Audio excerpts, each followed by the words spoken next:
We have been traveling the rich fertile lands of Kenya, far and wide, across the highlands and lowlands of this beautiful country, talking to farmers wherever we go. We want to give them the help and knowledge they need to improve their farming methods, increase their income, and turn around their farms into good business for the future. Join us and our experts on this journey and share their families' experiences as they make the changes. Karibu to Shamba Shape Up Safari.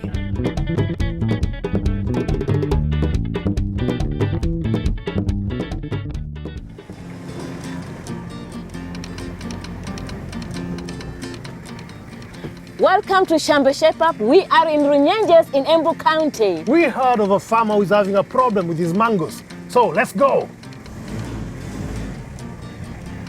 This is a Shamba of Alex and Irene. They need advice, so we put up our base camp tent.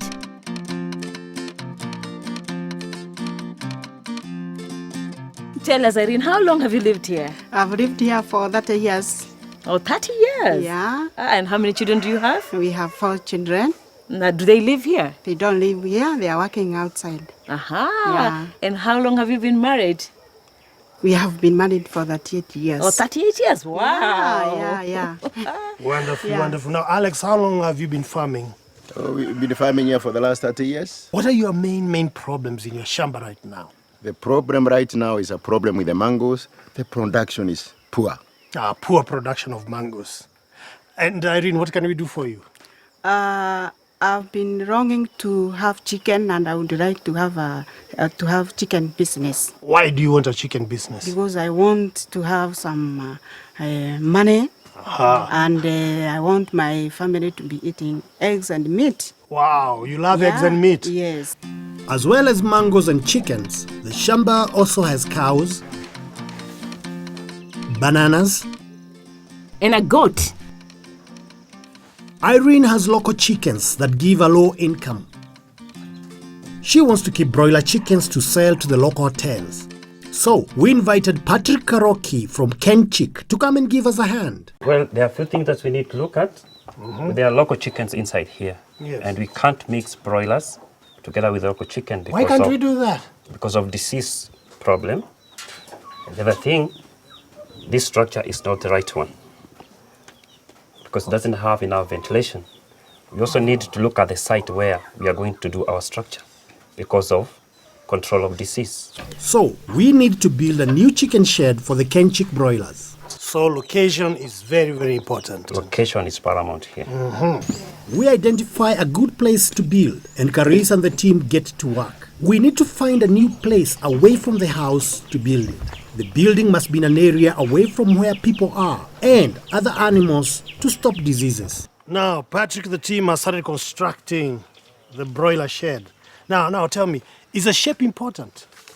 Yes, Tony, the shape is very important here. Why?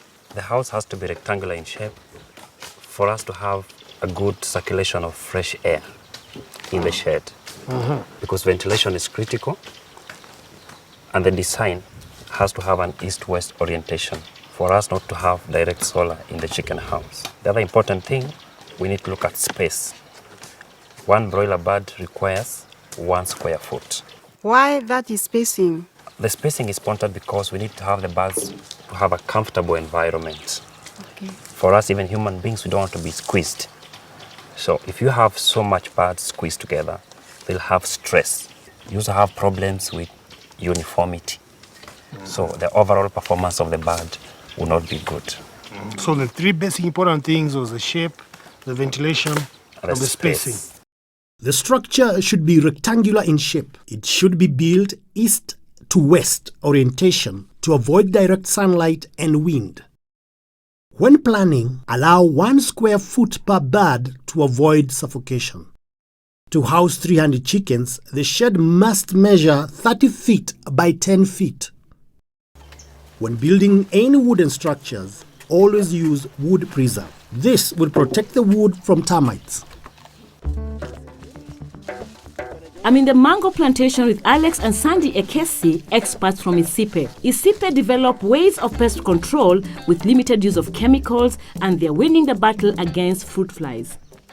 The problem is that the yield is going low over the years, and I want to know why it is getting low and what the solution is. One of the things that may be responsible for this loss is fruit flies. And there are two different kinds of fruit flies, as I've displayed here, but I'll show you this particular one that looks like a wasp. Most of the farmers think that they are wasps, but they are not. What they do is lay eggs on fruits. Like this, you will see these dark spots. And as a result, maggots will develop inside, and this is the result. There is a drop, and as a result, there is a major yield loss in your farm. Unlike a clean mango, as you can see in this regard. Right. Sunday is going to show us how to suppress the fruit flies. So what is the first step of getting rid of the fruit flies? Okay, the first thing you do is to get a bait and a trap. Right. And then mix the bait at the instruction on the label, put it into the trap, and hang it in your orchard. That's it. That's just that. Do you have any question? How do the fruit flies get attracted into the trap? What happens is that the fruit flies like protein, and this is a protein bait. The females require protein to mature their eggs, so they will always like to go and feed on proteins, and in that process they will get trapped inside your trap. When you see 2 fruit flies this week, the next week you see 5, the next week you see 7, it tells you that the fruit flies have started coming into your orchard. That is the monitoring process, and now it is time to take action. Sometimes the growers are able to buy the traps that are available in the stores. You can make your own trap using plastic mineral water bottle.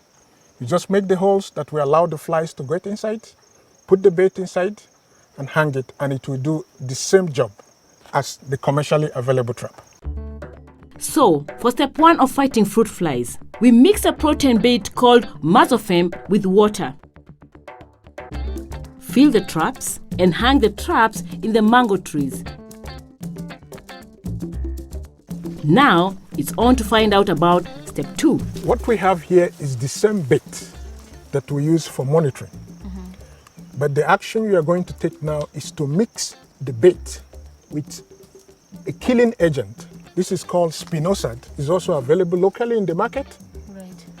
You mix them and add to this sprayer using the recommendation that is on the label. Right. And then you apply it to 1 square meter of the canopy. You don't need to cover the entire canopy.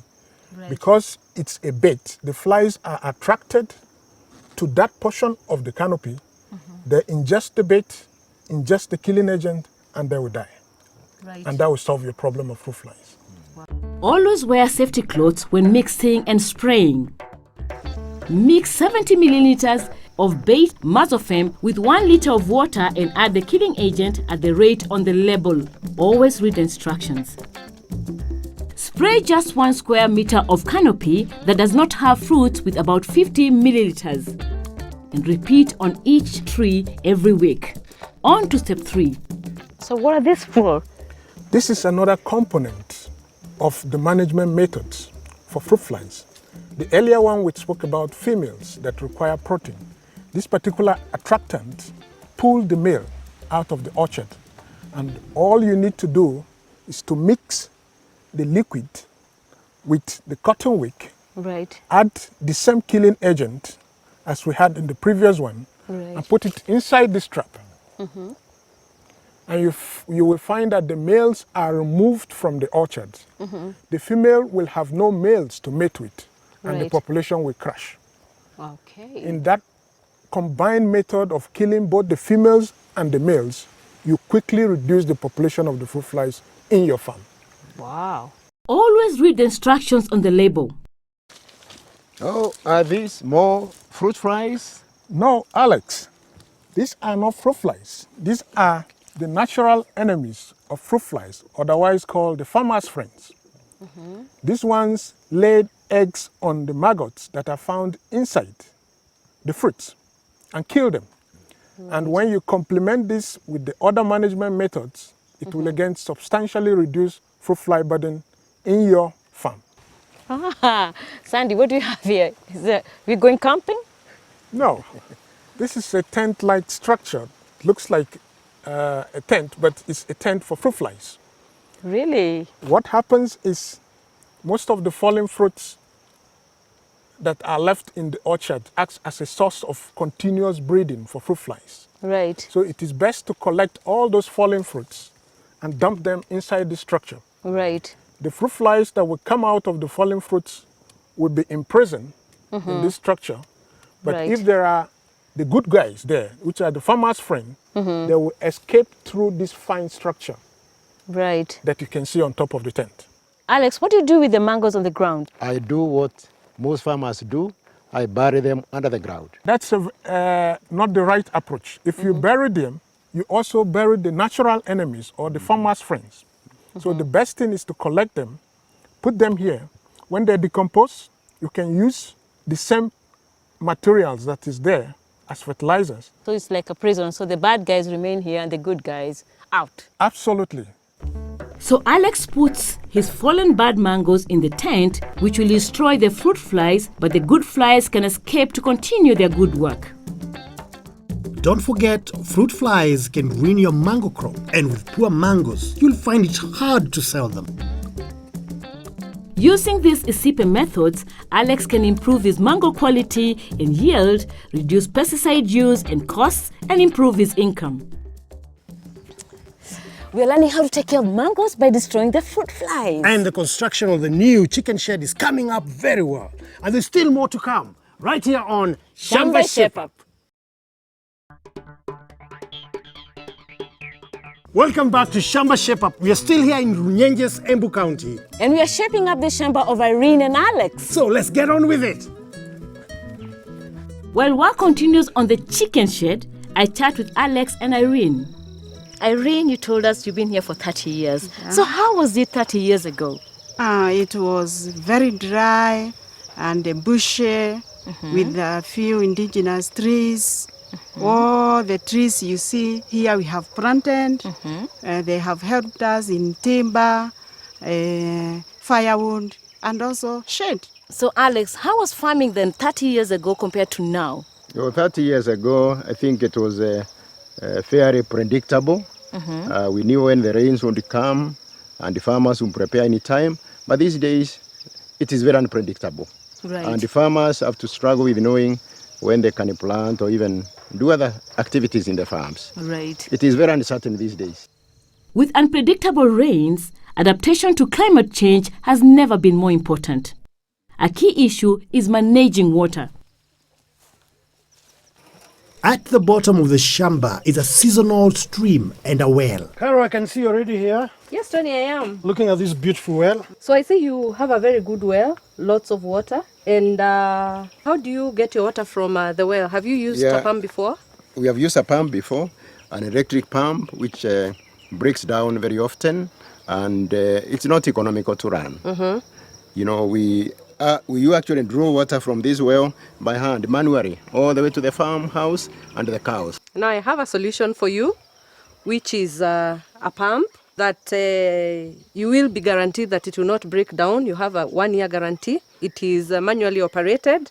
And we just draw the water from here up to the livestock place and also the kitchen garden. And how deep is your well? 25 feet. That is good for the pump. So you will be able to now get your water easily from the well to wherever you want it to go in the farm. So that's the pump, Alex. What do you think of it? Well, that's a great pump. How does it work? It is manually operated. We will have one pipe go in and another long pipe go up to the farm. And for us to have that, I think, Tony, we need a water tower. Okay. Yeah, so that we can put up the tank so that once he pumps the water, take it up to the tank, and then he can use it even for the domestic purposes. So you need a water tower and a tank. So using the pump is what, pedaling it? It's or- pedaling. You pedal like a bicycle. So now you can teach us how to assemble the pump. Caro shows us how easy it is to set up the moneymaker pump. A small net cage is at one end of the hose that goes into the well. This will stop debris like insects and leaves blocking it up. There is no need for oil or grease. Alex seems to be getting the hang of it. And I'm seeing the results on the other end.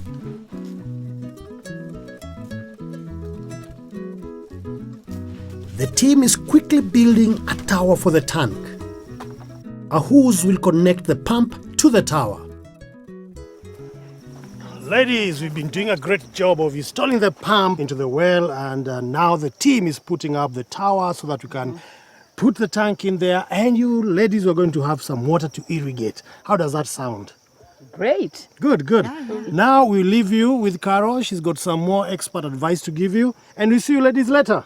Later. Come on, Alex. Now we are through with the irrigation pump that will help you push water from the borehole to your domestic use, for your livestock, for the new chicken house, and also for your farm. Very good. Yes, so what we are going to do here, I'm going to show you how you can use a small portion of land and make money using kunde. That is what we are going to plant. The plot of land is prepared with manure mixed in the soil. Each furrow should be about 30 centimeters apart or use 1 hand width. Irene has her own pigeon pea seeds from the farm to plant. Sprinkle the seeds along the trenches. Cover the seeds with soil. Meanwhile, I help put the water tank on the tower and connect the hose. When the water is pumped from the well to the tank, the vegetables can be easily irrigated, grow well, and be a good money-making project. After chatting with Alex and Irene, I'm now with Henry, who is another mango farmer in the region. He uses methods Alex learned earlier from Isipe to control fruit flies. Oh, can you tell me about it? Controlling fruit flies at the beginning was very expensive. We were using a lot of money because we were to cover the whole tree with the chemicals. A lot of mangoes used to be destroyed by the fruit flies, and I was not comfortable with the mango farming until when I met Isipe. Henry has been successfully using Isipe methods for 10 years. Now that you've used it, are the yields better? Oh yes, you kill, if possible, all the fruit flies Right. before they infect the mangoes. Yes. So you are likely to sell all the fruits from your farm. I've just started using the traps, the Isipe methods. How long shall I take to see the benefits? Actually, it will not take long. The first time you use it, you'll get some improvement in your crop. You may not have 100% recovery of your fruits, but by the subsequent years, you will be improving on your sales very, very drastically. And this is something I've seen. I wanted to show you an example. What we have here is a catch from 1 week. If this trap remained working for 4 weeks, it would have filled up. And if you have 5 traps of this nature, then you have eradicated a lot of males, and the female fruit flies will be laying and fertilize eggs, which will never hatch to adult fruit flies. And that is one method, a cheap method of reducing the population of fruit flies in the orchard.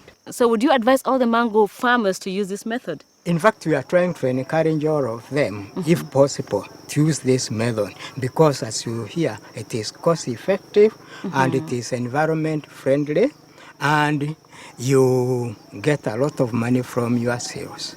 The success of another mango farmer proves how beneficial Isipe method will be to Alex to combat fruit flies. Irene tells me they struggle in times of drought for fodder for the cows. But making silage is a solution. It's a way of keeping fodder, especially napier grass when you have a lot of it during the dry season. Then you can feed the cow and keep your milk yields high and earn more. John Kangara is showing us how to make it. It's not hard. Take your plastic silage tube, gather one end and tie together tightly with a string. Turn the tube around to open the other end and fold over half the tube to access the inside. Next, mix 1 part molasses with 3 parts water and mix well. Add chopped material into the tube. Sprinkle the molasses mixture over the chopped material. Mixed well and then pack down by by treading on it. Repeat this process until the tube is full. Push out any excess air and tie the end with a string. If it's airtight and stored correctly, it will last for around 2 years.